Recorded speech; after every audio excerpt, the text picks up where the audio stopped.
hackers of hackers, the internet's most popular providers, to target U.S. government with Anonymous. In my opinion, hacker is a good word. A hacktivist is someone trying to use computers for the social good. There's a heuristic thought to hacking. There's a scientific curiosity. You know, a lot of people will screw around in corporate systems, and the government has cracked down on them significantly, and in some cases has taken the view that hackers are domestic terrorists. It occurred to me, like, you know, at some point the FBI is going to catch up with these folks, and at some point someone's going to need a lawyer. We are anonymous.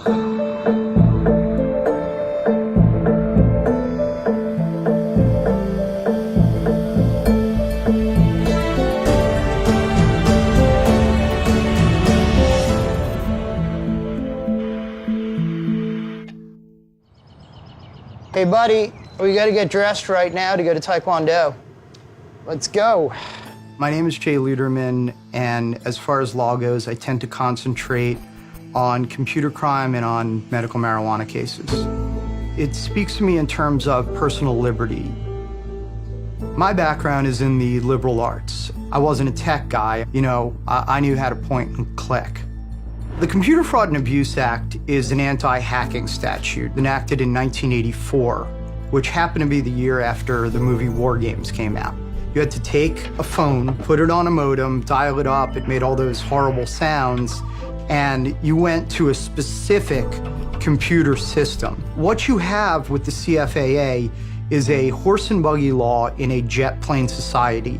It no longer fits, and it is the same law. It is so broad that almost all computer conduct could be prosecuted under the CFAA. For example, if you're at work and you're in a March Madness tournament and that's against your terms, you could hypothetically be prosecuted, and that is terrifying. I started out as a lawyer in the public defender's office here in Ventura.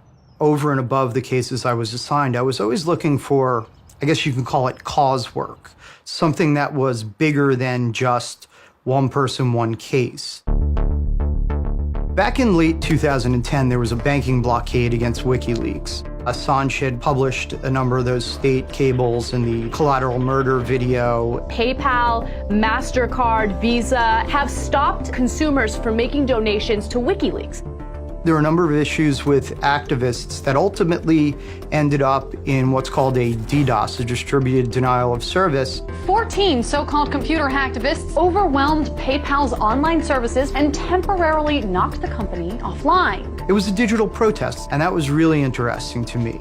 I've floated these tweets out there that, you know, any righteous hacktivists busted in my hood, I'll represent for free. And I had some emails in my inbox, and one of them was from a person claiming to be Commander X. Commander X. He says that Anonymous may very well be the most powerful organization on Earth. It was soon thereafter that I met him in person. This is the Anonymous flag, keep some solidarity with my clients. X decided I was the lawyer for Anonymous. All of a sudden, I was rolling in hacktivism cases, and now I hear I may have represented more hacktivists than anyone. You know, I have to take measures to protect myself and to protect my clients. It's mostly the FBI who is interested in me because of who I talk to. Okay, why do I have 3 phones? I have clients that have big problems. I have clients that I need to have discussions with that I need the government not to know about. So I got this phone. It's fully encrypted, just uncrackable as of right now. iPhones can be turned on remotely even when they're off. So if you take these and you put them in the Faraday bag, should be okay. I take the precautions I can. I really want to make sure that I follow the top state bar rule, which is maintain your client's confidence is inviolate. So, real or imagined, this is part of my life.